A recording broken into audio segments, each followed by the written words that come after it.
Anda masih bersama kami di Net Jawa Timur.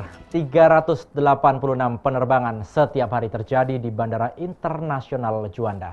Lalu lintas udara pun bertambah padat, sepadat lalu lintas di darat. Bagaimana para petugas pengatur lalu lintas udara ini bekerja? Kita ikuti penelusuran Mahesa dalam segmen Mahesa Pingin Tahu Aja.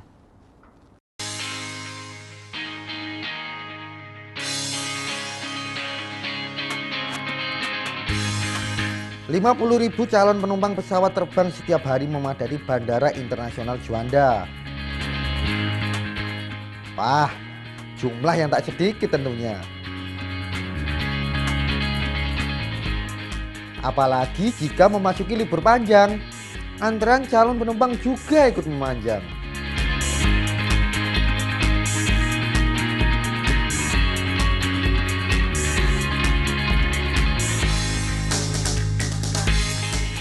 Animo masyarakat menggunakan sarana transportasi udara kini semakin tinggi. Alasannya efektivitas dan efisiensi.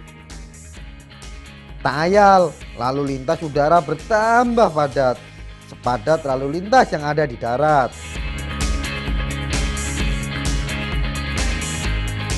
Setiap hari ada 386 penerbangan di Bandara Juanda. Tentu tak mudah untuk mengaturnya. Salah sedikit saja bisa fatal akibatnya.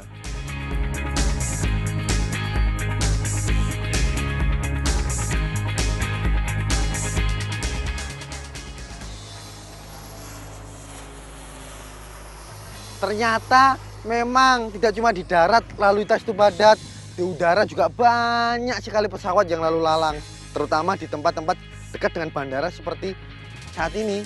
Nah, lalu gimana ya cara ngatur pesawat itu agar mereka nggak berbenturan? Gimana ya cara ngatur pesawat itu agar mereka kalau mau turun atau landing itu jalurnya tepat? Dan masih banyak sekali pertanyaan yang ada di benak Mahesa, karena memang Mahesa pengen tahu aja.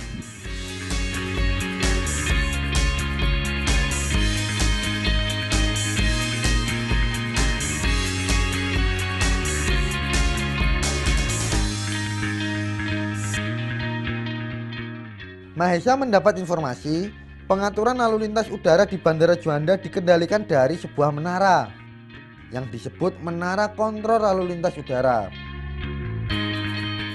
Mahesa jadi pengen tahu ada apa saja di dalam sana.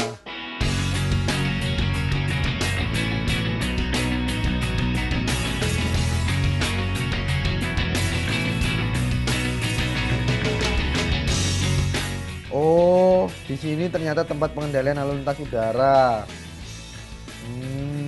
Asik juga ya.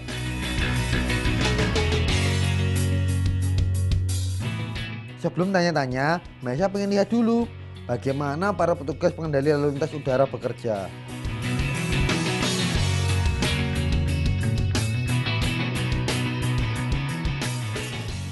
Nah, mumpung ada Pak Suharyoko, Mahesa mau tanya-tanya bagaimana cara mengendalikan lalu lintas udara. Pak Suharyoko ini General Manager Airnav Cabang Surabaya Bandara Internasional Juanda. Mahesa penasaran, Pak. Mahesa ini pengen tahu.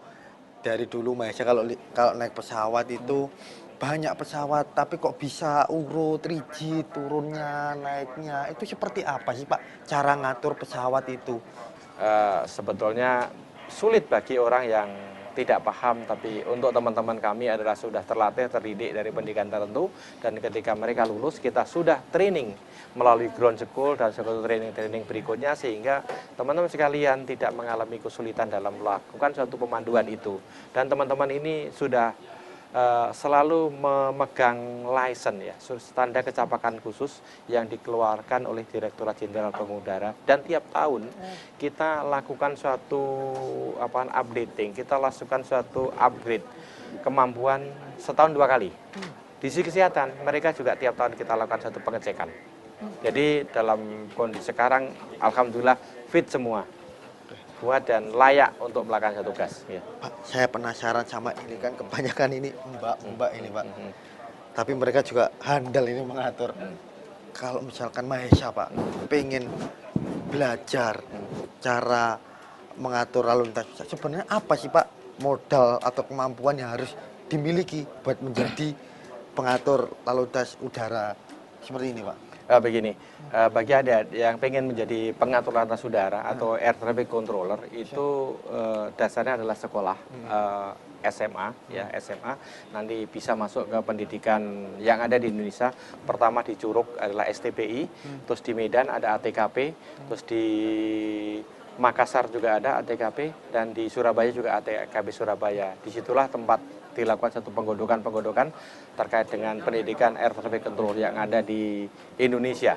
Dan ketika lulus dari situ kita sebar ke seluruh wilayah Indonesia dan dilakukan satu pendidikan yang ground school di wilayah masing-masing sesuai dengan wilayahnya, dan dilakukan satu training di lokasi. Setelah dinyatakan lulus baru mereka boleh melakukan satu pekerjaan itu. Berarti ada pendidikan khusus, Pak, ya? Ya. Ada pendidikan khusus. Tapi kalau misalkan secara gamblang, apa, Pak, yang perlu dimiliki bagi seorang pengatur lalu lintas? Mungkin keuletan, ketelitian, atau kehati-hatian lah, Pak, mungkin, Pak. Semua harus dapat, dan di satu sisi secara psikologis tidak mudah marah, gitu kan. Tidak boleh mudah marah. Kalau ada sesuatu yang menimbulkan marah harus tahan, karena kita dalam memberikan satu pelayanan tidak boleh ada sedikit pun yang menciderai perasaan yang kita berikan satu pelayanan, gitu kan. Jadi kita harus memberikan yang terbaik, gitu kan. Tidak boleh ada sesuatu yang nantinya berujung pada kekurang sempurnaan dari pelayanan itu sendiri.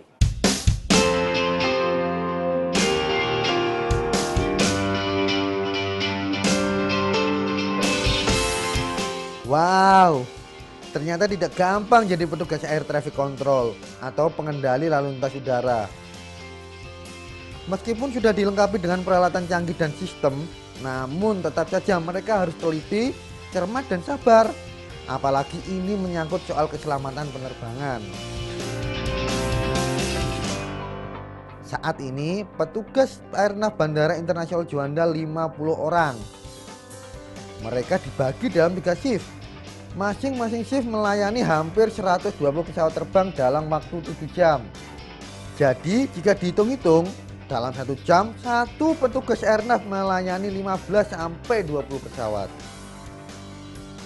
Untuk mempermudah pekerjaan, setiap petugas ATC dilengkapi radio komunikasi dan radar untuk memantau keberangkatan dan kedatangan pesawat terbang.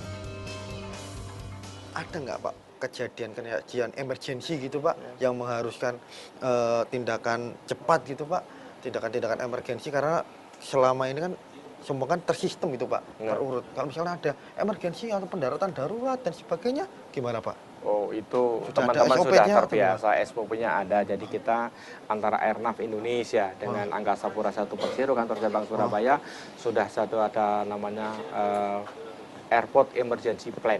Airport Emergency Plan bagaimana memberikan suatu pelayanan ketika pesawat ada emergency. Sebagai contoh, mesinnya mati satu atau ada mesinnya terbakar, itu harus prosedur apa saja yang harus dilakukan.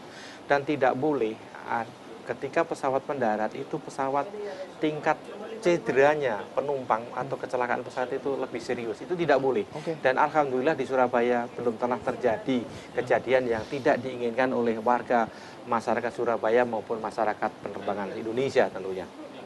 Berarti kesimpulan saya, Pak, setelah saya ngobrol-ngobrol sama Pak Suharko, airnav ini sangat vital sekali pada penerbangan ya, Pak, ya? Ya, karena begini, Airnav Indonesia kalau saya ibaratkan adalah seperti suatu cahaya.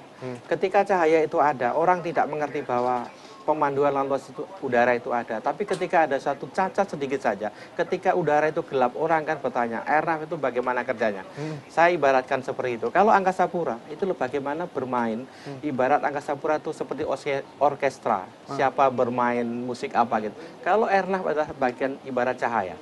Ketika cahaya itu ada, orang tidak mengerti apa itu Airnav Indonesia, apa itu pemanduan lalu lintas udara. Tetapi ketika cahaya tidak ada, orang ketika gelap, bagaimana pesawat delay, tidak tahu bagaimana harus diatur oleh siapa, kita tidak tahu. Itu yang saya sampaikan. Berarti ini hal yang penting tapi jarang dilihat orang. Nah, justru itu saya minta kepada media ini untuk mengedukasi masyarakat supaya lebih mencintai ATC, lebih memahami kesulitan teman-teman air traffic control Indonesia, khususnya Surabaya. Kalau ada delay itu suatu hal yang mungkin saja terjadi, tapi harus ada satu edukasi.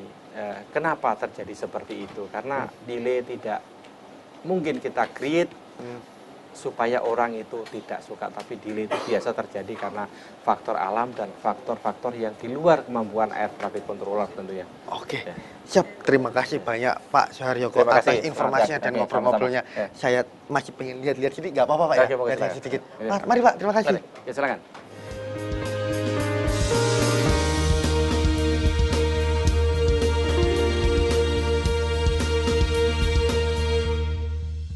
Informasi tambahan yang didapat Mahesa, petugas air traffic control ini tidak hanya mengatur kedatangan dan keberangkatan pesawat terbang saja. Mereka juga harus menginformasikan kepada pilot tentang kondisi cuaca agar penerbangan tidak mengalami kendala.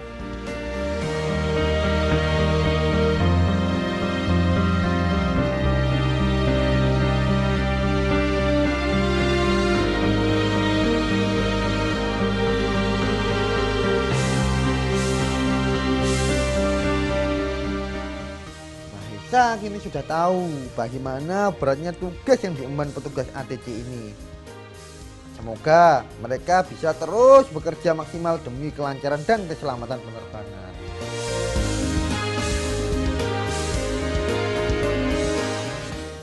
Memang terkadang sebuah pekerjaan yang jarang mendapat perhatian, tapi pekerjaan tersebut memiliki resiko dan tanggung jawab yang sangat besar, seperti yang diemban para petugas airnav.